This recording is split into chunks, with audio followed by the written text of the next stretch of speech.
প্রধানমন্ত্রী নরেন্দ্র মোদী আজ গান্ধীনগরে রি-ইনভেস্ট global industrial মিটের উদ্বোধন করবেন। সুপ্রিম কোর্টে জামিন পাওয়ার পরই ইস্তফা দেওয়ার কথা ঘোষণা করেছেন দিল্লির মুখ্যমন্ত্রী অরবিন্দ কেজরিওয়াল। ছত্তিশগড়ের সুকমা জেলায় ডাইনি সন্দেহে একই পরিবারের ৩ মহিলাসহ ৫ জনকে পিটিয়ে মারার অভিযোগ উঠেছে। টাইফুন ইয়াগির তাণ্ডবে ক্ষতিগ্রস্ত ভিয়েতনামের জন্য অপারেশন সদ্ভাবের সূচনা করেছে ভারত সরকার। পয়গম্বর হজরত মোহাম্মদের জন্মদিনটি আজ ঈদে মিলাদ উন নবী হিসেবে পালিত হচ্ছে। পুরুষদের এশিয়ান চ্যাম্পিয়ন্স ট্রফি হকির সেমিফাইনালে ভারত আজ দক্ষিণ কোরিয়ার মুখোমুখি হবে। আসছে বিস্তারিত খবরে। প্রধানমন্ত্রী নরেন্দ্র মোদী আজ গুজরাটের গান্ধীনগরের মহাত্মা মন্দিরে রি-ইনভেস্ট গ্লোবাল ইন্ডাস্ট্রিয়াল মিটের উদ্বোধন করবেন। কেন্দ্রীয় নতুন ও পুনর্নবীকরণযোগ্য শক্তি মন্ত্রকের আয়োজন করেছে। পুনর্নবীকরণযোগ্য শক্তি ও তার ব্যবহার এবং ম্যানুফ্যাকচারিং ক্ষেত্রে ভারতের অভূতপূর্ব অগ্রগতির বিষয়টি তুলে ধরা হবে এই সম্মেলনে। কেন্দ্রীয় নতুন ও পুনর্নবীকরণযোগ্য শক্তিমন্ত্রী প্রহ্লাদ যোশী এবং গুজরাটের মুখ্যমন্ত্রী ভূপেন্দ্র প্যাটেল অনুষ্ঠানে উপস্থিত থাকবেন। ৩ দিনব্যাপী এই অনুষ্ঠানে পরিবেশ বান্ধব হাইড্রোজেন, জ্বালানি সমস্যার সমাধান ইত্যাদি নিয়ে আলোচনা হবে। ১৪০টি দেশের প্রায় ২৫,০০০ প্রতিনিধি এতে অংশ নেবেন। আহমেদাবাদ থেকে গান্ধীনগর ও গিফট সিটির মধ্যে মেট্রো রেল প্রকল্পের দ্বিতীয় পর্যায়েরও সূচনা করবেন শ্রী মোদী। প্রধানমন্ত্রী সূর্যঘর মুফত বিজলি যোজনার সুবিধা প্রাপকদের সঙ্গেও মতবিনিময়ের কর্মসূচি রয়েছে তাঁর। এছাড়াও তিনি ৮,০০০ কোটি টাকারও বেশি মূল্যের বিভিন্ন প্রকল্পের উদ্বোধন ও শিলান্যাস করবেন। এর মধ্যে রয়েছে দেশের প্রথম বন্দে ভারত মেট্রো ট্রেন, যা আহমেদাবাদ ও ভুজের মধ্যে চলাচল করবে। প্রধানমন্ত্রী আগামীকাল ওড়িশা যাবেন। প্রধানমন্ত্রী আবাস যোজনা শহরাঞ্চলের সুবিধাপ্রাপকদের সঙ্গে মতবিনিময়ের পাশাপাশি ভুবনেশ্বরে ৩,৮০০ কোটি টাকারও বেশি মূল্যের বিভিন্ন উন্নয়নমূলক প্রকল্পের উদ্বোধন ও শিলান্যাস করবেন তিনি। গতকাল রাঁচি বিমানবন্দর থেকে ভিডিও কনফারেন্সিংয়ের মাধ্যমে ৬টি বন্দে ভারত এক্সপ্রেস ট্রেনের যাত্রার সূচনা করেন প্রধানমন্ত্রী। জামশেদপুর থেকে এই অনুষ্ঠান হওয়ার কথা ছিল, কিন্তু খারাপ আবহাওয়ার দরুন প্রধানমন্ত্রী রাঁচি বিমানবন্দর থেকেই নতুন ট্রেনগুলির যাত্রার সূচনা করেন। এর মধ্যে রয়েছে টাটানগর থেকে পাটনা বন্দে ভারত এক্সপ্রেস, ভাগলপুর হাওড়া, গয়া হাওড়া, রৌরকেলা হাওড়া ইত্যাদি। সুপ্রিম কোর্টে জামিন পাওয়ার দুদিন পরই দিল্লির মুখ্যমন্ত্রী অরবিন্দ কেজরিওয়াল ইস্তফা দেওয়ার সিদ্ধান্ত নিয়েছেন। গতকাল আম আদমি পার্টির এক সমাবেশে তিনি বলেন, দুদিন পরেই মুখ্যমন্ত্রী পদে ইস্তফা দেবেন তিনি। মানুষ যতক্ষণ না তাদের রায় দিচ্ছে ততক্ষণ তিনি মুখ্যমন্ত্রী পদে বসবেন না। দিল্লি বিধানসভার নির্বাচন আসন্ন। আইনি ব্যবস্থায় আদালতে ন্যায় বিচার পাওয়ার পর এবার তিনি জনতার আদালতের দ্বারস্থ হবেন। মানুষ যদি মনে করেন তিনি দোষী, তাহলে তাকে ভোট দেবেন না। আগামী বছর ফেব্রুয়ারিতে দিল্লি বিধানসভার নির্বাচন হওয়ার কথা। শ্রী কেজরিওয়াল চলতি বছর নভেম্বরে মহারাষ্ট্র বিধানসভা নির্বাচনের সঙ্গেই দিল্লিতে ভোট করানোর দাবি জানিয়েছেন। फरवरी में चुनाव है। जिस मंच से मैं मांग करता हूँ कि ये चुनाव नवंबर में कराए जाए, महाराष्ट्र के साथ कराए जाए, और जब तक आपका फैसला नहीं आएगा तब तक मैं जिम्मेदारी नहीं संभालूंगा। और मैंने जैसे बताया 2 दिन के बाद मैं अपना इस्तीफा दूंगा। जब तक चुनाव नहीं होते तब तक मेरी जगह आम आदमी पार्टी से कोई और मुख्यमंत्री बनेगा। अगले 2-3 दिन के अंदर विधायक दल की मीटिंग होगी और विधायक दल की मीटिंग में अगले मुख्यमंत्री के नाम का तय किया जाएगा।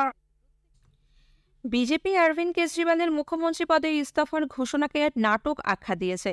নির্বাচন এগিয়ে আনার দাবির পেছনে প্রকৃত কারণ নিয়ে কটাক্ষ করেছেন দলের মুখপাত্র সুধাংশু ত্রিবেদী।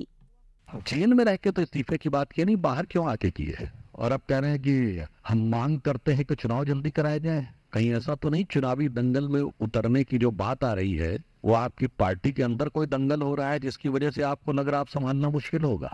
दिल्ली की जनता के मन में प्रश्न है कि त्याग पत्र की आवश्यकता किस व्यवस्था के साथ है। কলকাতার আরজিকর মেডিকেল কলেজ হাসপাতালে তরুণী পিজিটি চিকিৎসককে ধর্ষণ ও খুনের ঘটনায় ধৃত প্রাক্তন অধ্যক্ষ সন্দীপ ঘোষ ও টালা থানার তৎকালীন ওসি অভিজিৎ মণ্ডলকে 3 দিনের সিবিআই হেফাজতে পাঠিয়েছে শিয়ালদা আদালত। ওই ঘটনায় বৃহত্তর ষড়যন্ত্রের অভিযোগ করেছে সিবিআই। ঘটনাস্থলের বিকৃতি ঘটানো, তথ্য প্রমাণ লোপাট, এফআইআর দায়েরে বিলম্ব, তদন্তকে ভুল পথে চালিত করা, অপরাধমূলক ষড়যন্ত্র এবং সরকারি বিধি না মানার অভিযোগে গতরাতে সন্দীপ এবং অভিজিৎকে গ্রেপ্তার করা হয়। এর আগে আরজিকরে আর্থিক দুর্নীতির অভিযোগে সন্দীপকে গ্রেপ্তার করেছিল সিবিআই। জেল হেফাজত থেকেই তাকে গ্রেপ্তার দেখানো হয়। এই নিয়ে চিকিৎসক পড়ুয়ার ধর্ষণ খুনে 3 জনকে গ্রেপ্তার করা হলো। 9 আগস্ট খুনের ঘটনা প্রকাশ্যে আসার একদিন পরই সিভিক ভলান্টিয়ার সঞ্জয় রায়কে গ্রেপ্তার করে পুলিশ। কেরালার মালাপ্পুরম জেলায় পেরিথানমাল্লার একটি বেসরকারি হাসপাতালে 1 সপ্তাহ আগে মৃত 24 বছরের যুবক নিপা ভাইরাস পজিটিভ ছিলেন বলে জানা গেছে। ওই যুবকের দেহ থেকে নমুনা নিয়ে পুনের ন্যাশনাল ইনস্টিটিউট অব ভাইরোলজিতে পাঠানো হয়েছিল। এই মারাত্মক ভাইরাসের সংক্রমণেই ওই যুবকের মৃত্যু হয়েছে বলে তাদের তরফে জানানো হয়েছে। কোড়িকোড মেডিকেল কলেজ হাসপাতালেও তার নমুনা পজিটিভ এসেছিল। রাজ্যের স্বাস্থ্যমন্ত্রী বীণা জর্জ জানিয়েছেন, নিপা প্রোটোকল মেনে রাজ্যে 16টি কমিটি তৈরি করা হয়েছে। ওই যুবকের সংস্পর্শে আসা 150 জনকে চিহ্নিত করা হয়েছে। ছত্তিশগড়ের সুকমা জেলায় ডাইনি অপবাদে একই পরিবারের 3 মহিলা সহ 5 জনকে নিষ্ঠুরভাবে পিটিয়ে মারার অভিযোগ উঠেছে। কোন্তা থানা এলাকার মুরালিগুড়া ক্যাম্পের কাছে ইটকালা গ্রামের এই ঘটনা ঘটে। এই খবর পাওয়ার সঙ্গে সঙ্গে পুলিশ সুপার সহ বিশাল পুলিশ বাহিনী ঘটনাস্থলে যায় এবং 5 জনকে গ্রেপ্তার করে। আধিকারিকরা জানিয়েছে, ঘটনার তদন্ত শুরু হয়েছে। খবর শুনছেন আকাশবাণী থেকে। টাইফুন ইয়াগির তাণ্ডবে ক্ষতিগ্রস্ত ভিয়েতনামের জন্য সরকার অপারেশন সদ্ভাবের সূচনা করেছে। বিদেশ মন্ত্রক সূত্রে জানানো হয়েছে, সদ্ভাবের আওতায় ভিয়েতনামকে $10 লক্ষ আর্থিক সহায়তা দেওয়া হয়েছে। বিশেষ বিমানে ইতোমধ্যেই ভিয়েতনাম পৌঁছেছে 35 টন ত্রাণ সহায়তা। এতে রয়েছে জলশোধন সামগ্রী, জলের পাত্র, ব্ল্যাঙ্কেট, বাসনপত্র এবং সৌর লণ্ঠন। নতুন দিল্লি 10 টন মানবিক সহায়তাও লাওসে পৌঁছে দিয়েছে। এর মধ্যে রয়েছে পরিচ্ছন্নতা রক্ষার কিট, মশারি ও মশা রোধক সামগ্রী, স্লিপিং ব্যাগ, জেনারেটর ইত্যাদি। নৌবাহিনীর জাহাজ INS সাতপুরের মাধ্যমেও পাঠানো হয়েছে শুকনো খাবার দাবার, জামাকাপড়, ওষুধ ইত্যাদি। মধ্য ও পূর্ব ইউরোপের বেশ কয়েকটি দেশে প্রবল ঝড় ও বর্ষণের ফলে বন্যা দেখা দিয়েছে। পোল্যান্ড, রোমানিয়া, চেক প্রজাতন্ত্রে এর ফলে বহু মানুষকে নিরাপদ স্থানে সরিয়ে নিয়ে যেতে হয়েছে। রোমানিয়ার বন্যায় 4 জন এবং পোল্যান্ডে 1 জনের মৃত্যু হয়েছে। গাঙ্গেয় পশ্চিমবঙ্গের উপর কেন্দ্রীভূত অতিগভীর নিম্নচাপের প্রভাবে বিহার, ঝাড়খণ্ড, ওড়িশা এবং ছত্তিশগড়ের বিভিন্ন এলাকায় ভারী বৃষ্টির পূর্বাভাস দিয়েছে আবহাওয়া দপ্তর।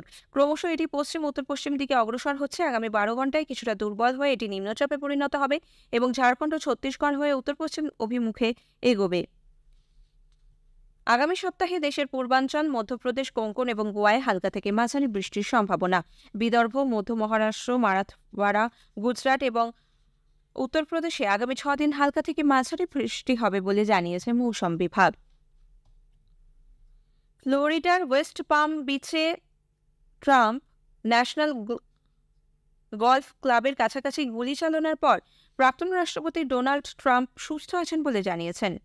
ট্রাম্পের নির্বাচনী প্রচার অভিযানের সঙ্গে যুক্ত স্টিফেন চিউং জানিয়েছেন, গুলি চালানোর সময় ট্রাম্প গলফ কোর্সেই ছিলেন।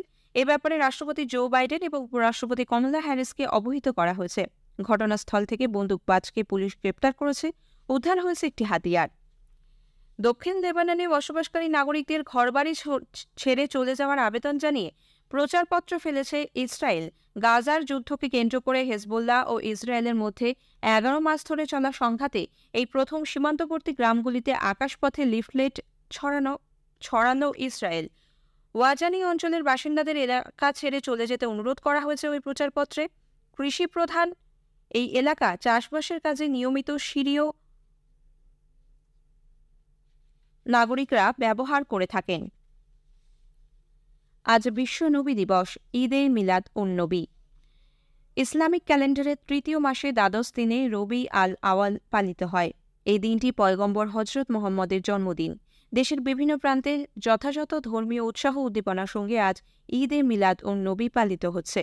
পয়গম্বরের জীবন ও তাঁর শিক্ষা মানুষের সামনে তুলে ধরতে আয়োজিত হচ্ছে মিলাদ মেহফিল এবং সিরাত চর্চার। এই উপলক্ষে অনেক জায়গায় মিলাদ শোভাযাত্রার আয়োজন করা হচ্ছে। মহানবী হজরত মুহাম্মদের জন্মদিন মিলাদ উন নবী উপলক্ষে রাষ্ট্রপতি দ্রৌপদী মুর্মু দেশের মুসলিম জনগোষ্ঠীকে শুভেচ্ছা জানিয়েছেন। পুরুষদের এশিয়ান চ্যাম্পিয়ন্স ট্রফি হকির সেমিফাইনালে গতবারের বিজয়ী ভারত আজ দক্ষিণ কোরিয়ার মুখোমুখি হবে। চীনের হুলুনবুয়েনের মকি হকি ট্রেনিং বেসে খেলা শুরু হবে ভারতীয় সময় বিকেল 3:30। 6 দেশের এই টুর্নামেন্টে রাউন্ড রবিন লিগে ভারত টানা 5 ম্যাচ জিতে পয়েন্ট তালিকার শীর্ষে থেকে শেষ 4-এ উঠেছে। অপর সেমিফাইনালে পাকিস্তান চীনের বিরুদ্ধে খেলবে। ফাইনাল আগামীকাল। শেষ করার আগে খবরের বিশেষ কিছু অংশ আরও একবার। প্রধানমন্ত্রী নরেন্দ্র মোদী আজ গান্ধীনগরে রি-ইনভেস্ট গ্লোবাল ইন্ডাস্ট্রিয়াল মিটের উদ্বোধন করবেন। সুপ্রিম কোর্টে জামিন পাওয়ার পরই ইস্তফা দেওয়ার কথা ঘোষণা করেছেন দিল্লির মুখ্যমন্ত্রী অরবিন্দ কেজরিওয়াল। খবর শেষ হলো।